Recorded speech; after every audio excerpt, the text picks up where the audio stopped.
Olá! A partir de agora você é nosso convidado a acompanhar uma conversa com o senador José Medeiros. Ele que assume a coordenação da bancada do Mato Grosso aqui no Congresso Nacional, conversa conosco sobre uma audiência pública que aconteceu ontem no seu estado, né, senador? Exatamente. E que tratou de questões muito importantes, seja para a infraestrutura, seja questões que estão até relacionadas com o desenvolvimento econômico do país, porque falou-se até de como se escoa as dificuldades que o Estado enfrenta em escoar a sua produção e se locomover ali mesmo pela própria região, não é isso, senador?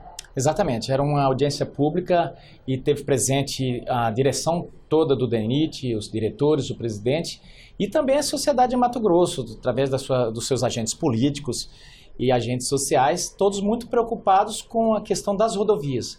E não tanto pelo prisma só econômico, embora esse seja muito importante e relevante para a sobrevivência do Estado e, como você disse, para o Brasil, mas principalmente pelo tanto de vidas que estão sendo ceifadas naquelas rodovias.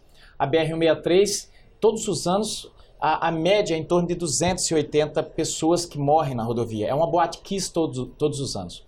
Com um pedaço da rodovia que foi duplicada, isso caiu um pouco o número, mostrando a necessidade de se duplicar. E como falamos agora há pouco, o número de colisões frontais em rodovias com trânsito pesado como aquele, ele é muito alto, porque mistura o trânsito leve do cidadão do dia a dia com carretas de 70, 80 toneladas. Então, a ansiedade era muito grande e nós fomos justamente levar os técnicos do DENIT, levar as pessoas para fazer esse bate-papo com a população, porque lá os mato-grossenses já perderam a paciência.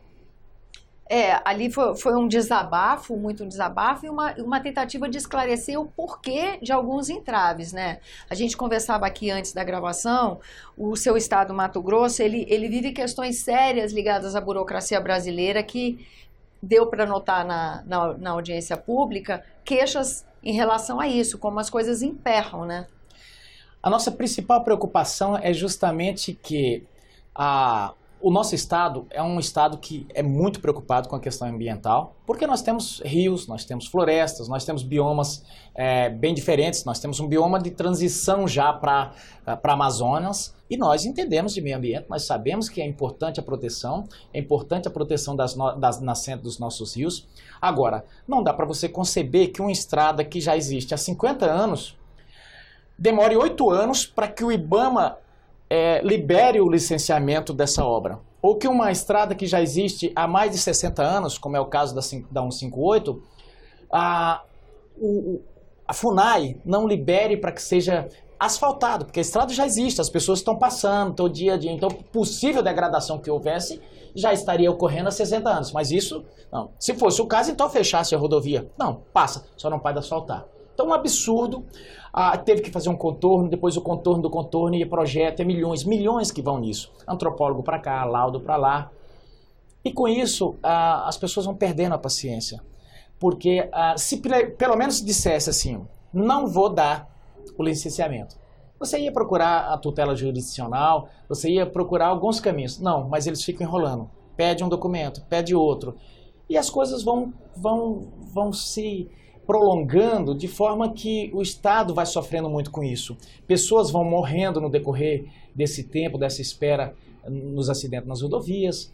O prejuízo com o escoamento da safra é muito grande, a competitividade do Estado baixa e, lógico, a paciência das pessoas se esgota porque é atoleiro, e você vê o Estado produzindo a passos largos, você vê o Estado contribuindo com quase 30% de tudo que se produz no país. Você vê nos jornais de grande circulação, Mato Grosso contribuiu com 1/4 da balança para o equilíbrio da balança comercial brasileira. E aí o cidadão está lá, mas fala, por que eu estou atolado aqui, se tem tanta riqueza? E aí você, quando vai ver, é falta de vontade presidencial? Não, o presidente quer. É falta de vontade da bancada? Não, a bancada quer. Do governador? Todo mundo quer.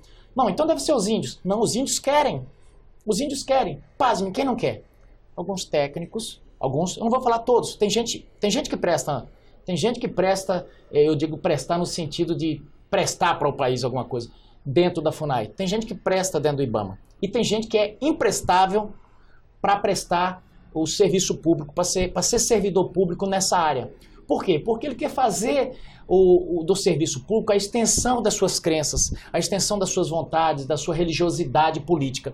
E aí, com isso, ele atravanca o Estado. E o servidor público não pode ser assim. Ele tem que buscar cumprir a lei. Mas ali, naqueles órgãos, muita gente pega a lei e fica procurando um jeito de interpretá-la à sua maneira. É tipo o sujeito que quer ser religioso, mas está lá um entrave bíblico nele. Aí ele pega a Bíblia e vai torcer à sua maneira. É o que tem acontecido com o Mato Grosso, e é por isso que ontem, na audiência pública, eu pedi encarecidamente ao ministro Zequinha Barbosa que troque a diretoria do IBAMA, pedi ao ministro Temer que possa, já estou transformando o presidente Temer em ministro, mas que ao presidente Temer que possa fazer uma varredura na FUNAI e colocar pessoas que estejam comprometidas com o objetivo final da FUNAI, comprometidas com o objetivo final do IBAMA, mas que não faça dos meios um atravancamento para o desenvolvimento desse país. Como é que fica a atuação do coordenador da bancada com esses entraves burocráticos que o senhor descreve? Porque essa é uma casa de leis, né? É possível uma produção legislativa que ajude o setor produtivo do Mato Grosso? É impossível, com esse tipo de gente dentro desses órgãos, qualquer legislação dá certo. Porque eles torcem a Constituição, eles torcem até a Bíblia. Eles fazem o quê? Nós aprovamos a legislação aqui. O que eles fazem? Criam legislação infralegal. Portaria que, conforme a lei tal, regulamenta a lei à sua maneira. Então fica impossível de dar certo com essas pessoas. O correto não é trocar a legislação que é boa, é você trocar as pessoas que estão ali nesses órgãos, porque são pessoas direcionadas, são pessoas que fazem parte dessa bancada do atraso. E quem é a bancada do atraso aqui no Congresso Nacional? São as pessoas que torcem tudo, são pessoas que acham que presidiários são mais importantes do que o trabalhador que passa o dia inteiro no dia a dia. São pessoas que acham que o servente de pedreiro, o pedreiro é responsável pelas mazelas do sujeito que não quis estudar, que não quis trabalhar, que foi encher a cara de droga. Esse tipo de bancada que acha que você tem que parar toda a produção do país por causa de certas filigranas das portarias ambientais. Então esse tipo de gente que vive aqui de conversa, que ele não tem um projeto de país, ele vive aqui, quando surge algum projeto para fazer o país ir para frente, ele diz, peraí, temos que debater mais. Isso aí precisa ser discutido mais, e vai discutindo. Enquanto isso, países concorrentes nossos estão se desenvolvendo a passo largos. E eu fiquei ontem com inveja da Bolívia, pasme, da Bolívia. Porque uma empresa brasileira ganhou uma concessão para fazer uma rodovia lá, e lá eles fazem a concessão da seguinte forma. Pega a licitação da seguinte forma. Coloca um preço que o órgão calcula qual será o preço que dá para fazer aquela obra, com a margem de lucro ali, obviamente, que as empresas têm que ter, e quem se aproximar mais daquele preço e que tenha melhor histórico de qualidade em serviços, de obras e prestação de serviço, quem vai ganhar aquilo. Aqui no Brasil, que jeito que é?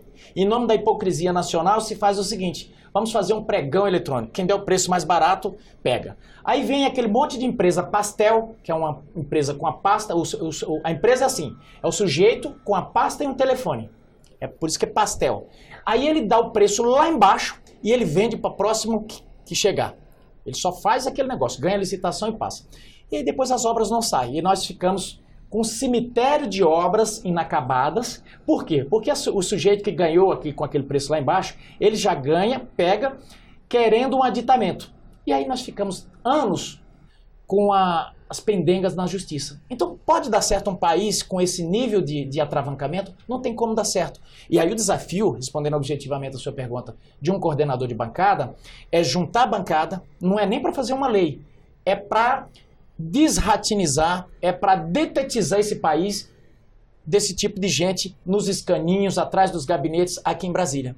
Porque Brasília, que foi pensada para ser um polo, vamos dizer assim, uma catapulta, algo para impulsionar o desenvolvimento do país, infelizmente, hoje está se tornando uma capital do atravancamento do país através de papéis, portarias, e por isso que as pessoas se rebelam.